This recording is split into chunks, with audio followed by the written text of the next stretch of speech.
해커스 일본어 합격 커리큘럼으로 한 단계 더 높은 N2의 고득점으로 거뜬히 합격할 수 있었어요.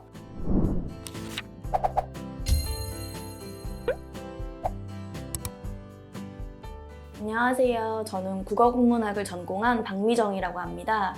제가 JLPT N2 자격증에 도전한 이유는 원하는 분야에 지원하기 위해 꼭 필요했기 때문이에요. 그래서 해커스 일본어를 선택했고 목표한 대로 높은 점수로 합격할 수 있었습니다.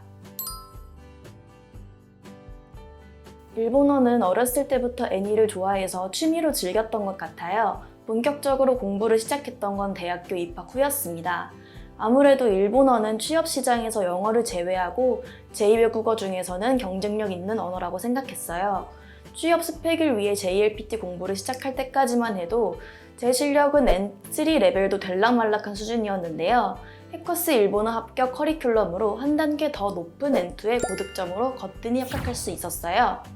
또 많은 인강 중에서도 해커스 일본어 선택한 이유는 토익으로 이미 목표 점수를 달성한 경험이 있었기 때문에 어학하면 가장 먼저 떠오르는 곳이 해커스였습니다. 저는 일본 애니로 일본어를 먼저 접했기 때문에 간단한 단어 말하기와 듣기는 가능해도 문법이 체계적으로 잡혀있지 않은 상황이었어요. 타 일본어 시험을 봤을 때에도 계속 문법이 제 발목을 잡고 있었기 때문에 고민 끝에 해커스 일본어 문법 강의를 선택했습니다. 다른 과목들도 좋았지만 무엇보다 해커스 일본어 문법 강의 덕분에 저희 취약점을 시원하게 해결할 수 있어서 너무 만족스러웠어요. 가장 기억에 남는 강의는 최현지 선생님의 JLPT N2 한 권으로 합격 강의예요. 저는 특히 어휘 파트가 도움이 많이 되었습니다. JLPT에서는 초금이 있는 단어를 이용해 함정을 파두는 경우가 있어요. 저는 특히 이 부분을 자주 틀렸었는데 최현지 선생님께서 초금이 중요한 어휘는 따로 강조하여 설명해 주셔서 제 약점을 보완할 수 있었어요. 그리고 모든 단어를 완벽하게 외울 수가 없기 때문에 선생님께서 수업 시간에 강조하신 어휘만 외우고 가자라는 마음으로 수업에 임했습니다. 그렇게만 해도 실전에서 전혀 부족함이 없었어요.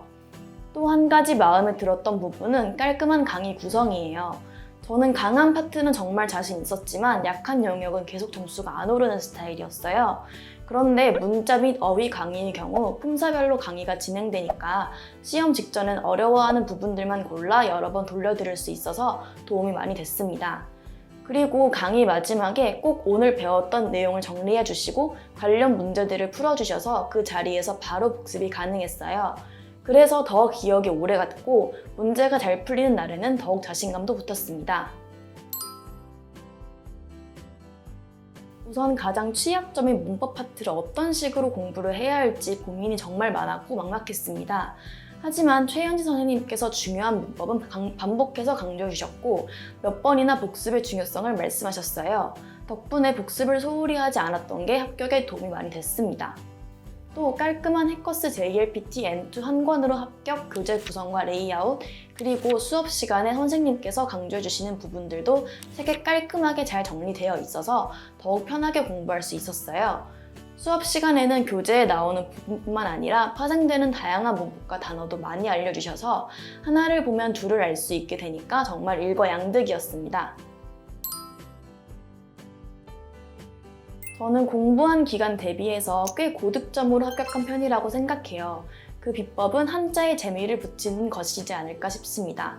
많은 분들이 일본어를 공부할 때 한자 때문에 어려워하시는데요. 저는 한자를 마치 그림을 그리는 것과 같다고 생각했어요.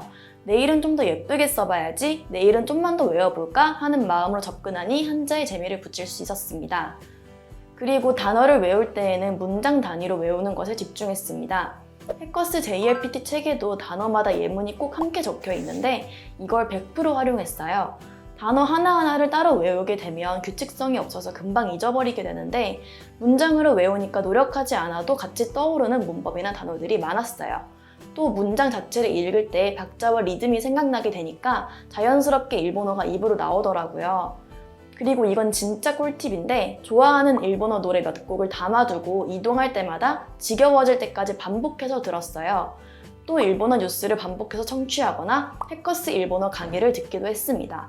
핵심은 매일 새로운 것을 듣는 것이 아니라 들었던 것을 반복해서 또 듣는 거예요. 그러다 보면 어느 순간 전혀 들리지 않던 단어가 들리기 시작하는데요. 그때의 기쁨과 성취감은 정말 이루 말할 수 없습니다. 졸업 전에 꼭 JLPT N1에도 도전하고 싶어요. 다른 공부와 병행하면서도 JLPT N2에 바로 합격할 수 있었는데 오롯이 일본어에만 집중하면 과연 어디까지 실력이 늘지 궁금해요. 또 언젠간 일본으로 어학연수를 가보고 싶다는 욕심도 생겼어요. 국내에서 일본어 공부를 해보고 싶다는 욕심이 있으시다면 가장 먼저 해커스를 고려해 보시기 바라요. 이미 많은 분들이 어학 공부를 위해 해커스를 선택하고 계시는데 정말 그 이유가 있는 것 같습니다. 오랜 경험과 수강생이 많은 만큼 기본에 충실하며 탄탄한 커리큘럼을 가지고 있는 곳이 해커스라고 생각해요. 마지막으로 해커스는 저에게 불가능할 것 같았던 목표를 단기간에 이루게 해준 곳입니다. 역시 다년간의 노하우와 경험, 많은 수강생이 찾는 데엔 다 이유가 있었어요.